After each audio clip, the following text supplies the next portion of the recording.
Hey everyone, my name is Marissa Smith. I'm a sophomore mass communications major, and today we have a special guest on the show. Today we have Dr. Ontario Wooden. So, Dr. Ontario Wooden. Good afternoon. As you mentioned, I'm Ontario Wooden, currently serving as the interim president here at Alcorn State University. I've been here about 3 years. I've spent the last 3 years as provost and senior vice president for academic affairs, so Okay. glad to be here with you today. Glad to have you. So we're going to talk a little bit, get into some topics that we want to talk about. Okay. Okay, so the first question is, how do you plan to build trust with the students here at Alcorn along with building an atmosphere that will cause them to be more comfortable with you? Yeah. I think we build trust with each other by spending time with each other, learning the things that each other likes. So for me, it's going to be important to be in those spaces where students are, to continue to have interactions with students like the one that we're having right now. In the letter that I sent out to campus a couple of weeks ago, I mentioned pulling together a number of engagements to have some conversation. So it's one thing to put 200 people in a room and say, hey, let's talk to the interim president. But what I really want to do is pull together some small groups comprising of faculty, staff, and students so that we can talk about issues and concerns, talk about solutions, and not just me answering questions. So as we talk about building trust, you really can't trust people you don't know. No. And in order to get to know a person, you have to spend time with them. You have to find out the things that they like, the things they may not like as much. And for me, I've been on a college campus my entire career.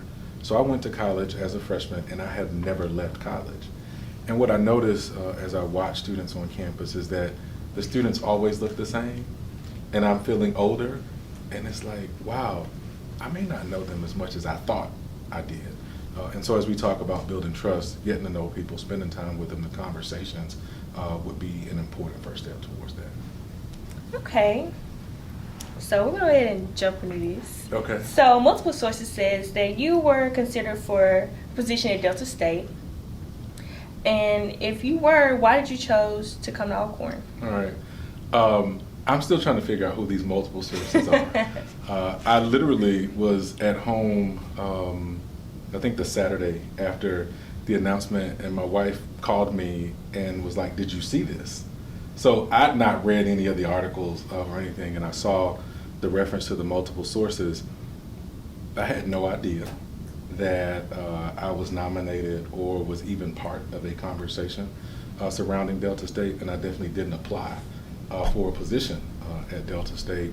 So whomever the persons or person was that nominated me or brought my name up, I'm honored that they thought that I could do a good job as president of Delta State, but I did not choose Delta State. So those sources are just rumors, right, for all I know. And at that point, I'd only been provost for like 2.5 years. There are some things that I want to accomplish in addition to the things that we'd accomplished. And so the idea of being a president at that point, definitely being a president at another institution in the state, wasn't on my mind. So you're a journalist, and so this is one of your lessons about that multiple sources phrase. I don't know who those sources are. Wow. Are there any particular goals that you have for your first year as interim president that you plan to reach this year? Well, I think one of the things that we have to keep in front of us, we just went through a SAC-COC reaffirmation process, and so that's our accreditation process. We have cleared that hurdle for the next 10 years. A part of that process is our strategic plan. And so while there are things that I want to do, we have a strategic plan that guides the university. And the next time SAC-COC comes back, they'll say, hey, you all built this plan. What type of progress did you all make towards realizing the goals in that plan? And so using that plan as a backdrop, as a framework, we'll continue to focus on student success. We talk about student success, we talk about graduation rates, we talk about retention rates, which our retention rate right now is the highest that our retention rate has ever been at the university. So shout out to students, faculty, and staff who make that possible. But retention is a measure of students who come back after being on campus 1 year. What we want to do is put more energy in the number of students that we graduate. So you may have heard that we graduated our largest class last spring in over a decade. We've got to get more large classes of graduates out. So we'll be spending more time not only focusing on that first year campus experience, but also what's going on in the second year and the third year and getting folks through to graduation. So definitely enrollment, graduation rates. I talk a lot about student experience. I think the reason that I went to college and never left is because I had so much fun in college. First generation college student. So I was focused sometimes in ways that was probably too serious. And even after pledging a fraternity my sophomore year, I don't think I had enough fun as an undergraduate student. By the time I got to graduate school, I figured it out. So I had a lot of fun in graduate school. But I think as rigorous and challenging as I want the classroom experience to be for students, it should be just as rigorous and challenging outside the classroom. So there is a pretty vibrant Greek life here on campus, but there are dozens of other student organizations on campus. Are we giving them the platform that they need? Are they maximizing their programming potential? On last year, students agreed to increase their student activity fee. And so as we work with student government, as we work with the programming and activities board, are we planning activities that are being thoughtful and mindful of the entire student body? Being a former SGA vice president, I be on the phone with my friends or hanging out with my frat brothers, and those things that they liked were the things that I was pushing for everybody. But when you represent an entire student body, we need to represent the entire student body. And so reaching out to broader students and finding out the things that they want to do to feel engaged. We have to also remember that we have a graduate student population. We have a returning student population. So when we talk about student engagement, we're talking about many different types of students. And so while a DJ in a party might be appropriate for your traditional students, for someone coming back to school who has a family, who has children, what are those services that they need, and what are the things that they like to do? And so considering those things are important to me as well. Wow, I really love that, how you want to include everybody, because mainly people that stay on campus really get to enjoy their college life. And I love that you want to include people that are graduate students or the ones that have to travel back and forth. Right. So you talk about commuters, I even think about our students that are in Natchez on the nursing campus. Right. And while many of them spend long days in the hospital, what are those things when they have time on the weekends that we can do for them? And so we have partnered recently with CoLan to address the meal challenges that they've been having down there. And it's a good first step. We do want them to know that they matter, that we're listening to them, but continuing to listen, continuing to engage, and find out the other things that will better round out that experience for them. Most definitely, you got to have a start. Absolutely. Okay, how do you plan to build a sustainable and resilient enterprise here at Alcorn?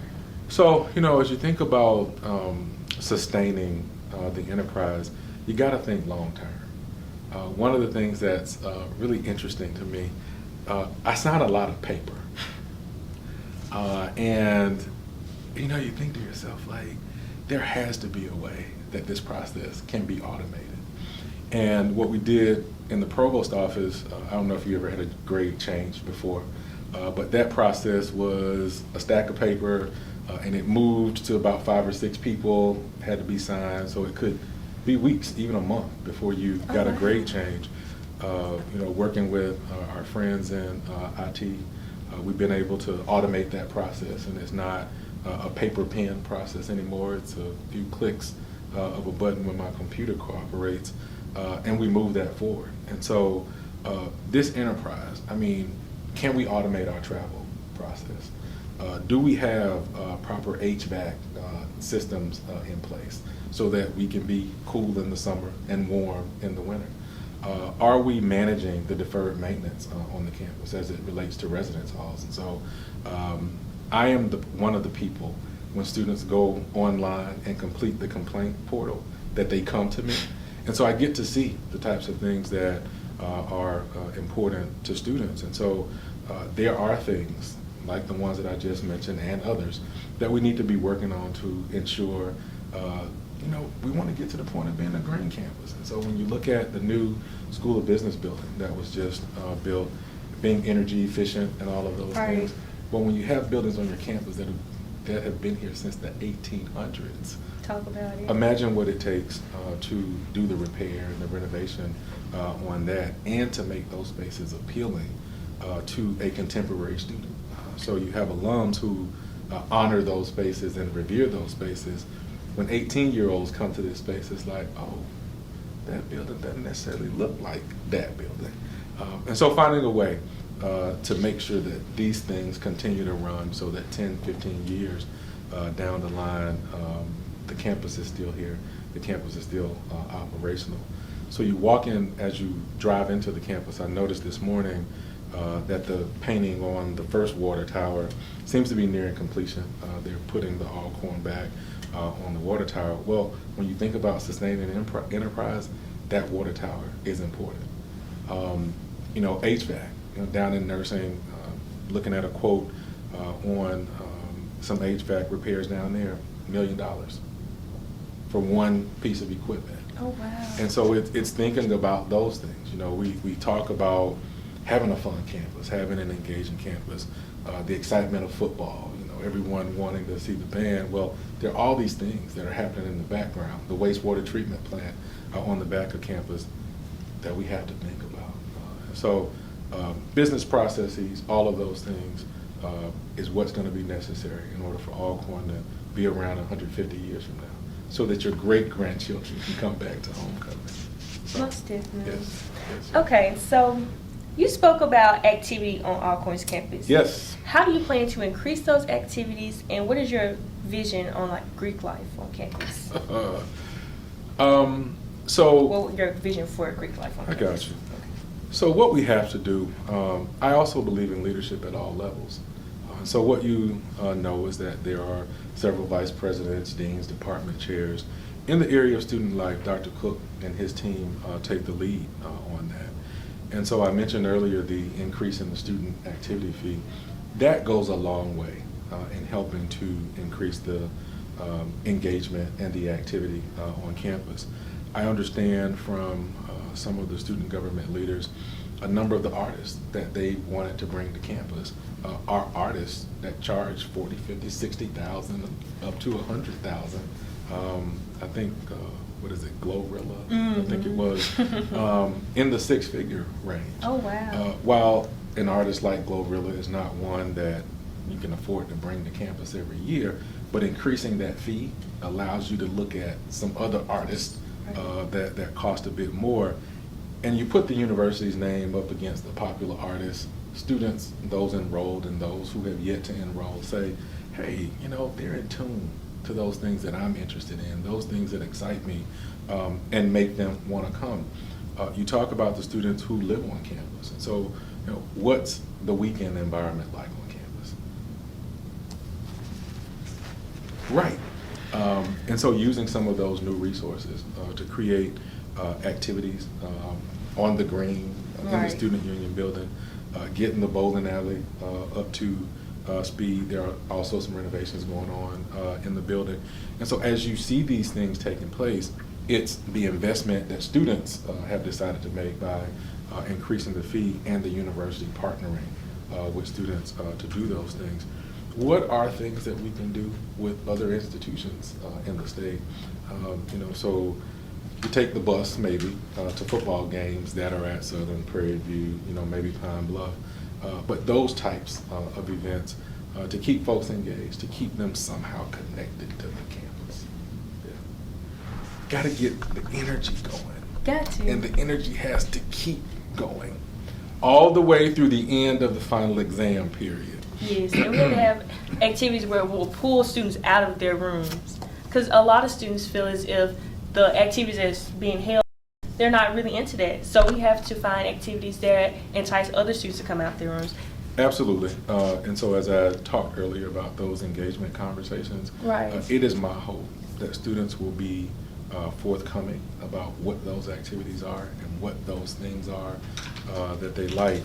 It's interesting. So on my last campus, we started this program where students had these reusable containers where they could go to the dining hall and get their breakfast and go back to their rooms, and they could go to the dining hall and get their lunch and go back to the room. And it's like, do these students really want to sit in the rooms all day, or are we making it easier for them to sit in the rooms Right. all day? And so it's the students telling us, it's us listening and doing those things that we can do and continuing to educate them on the value of being engaged, of being out and about on campus.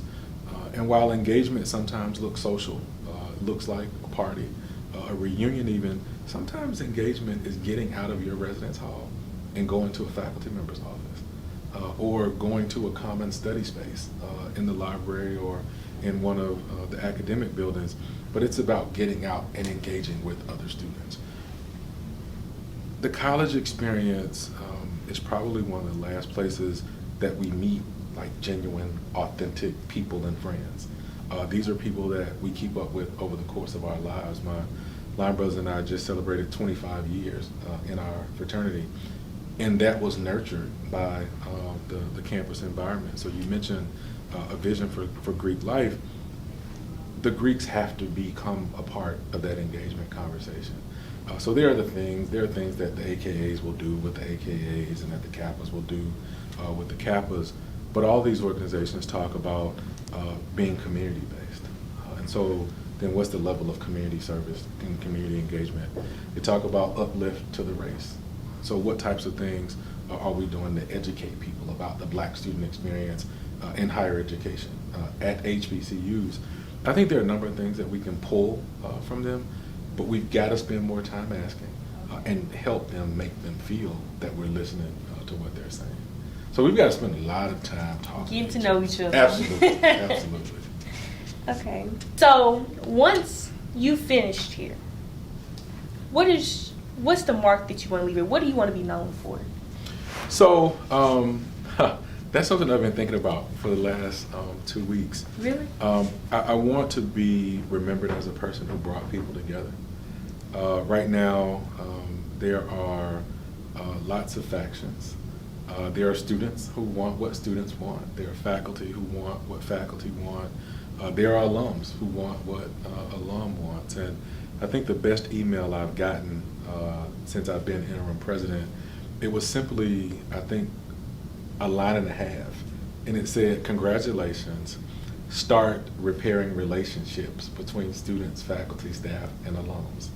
And as I think about what my mark will be, I want to be remembered as a person who brings people together, but also someone who listened, who moved forward on the things that I heard, and that ultimately, whomever the next leader is, inherits an institution that is ready to continue to move forward.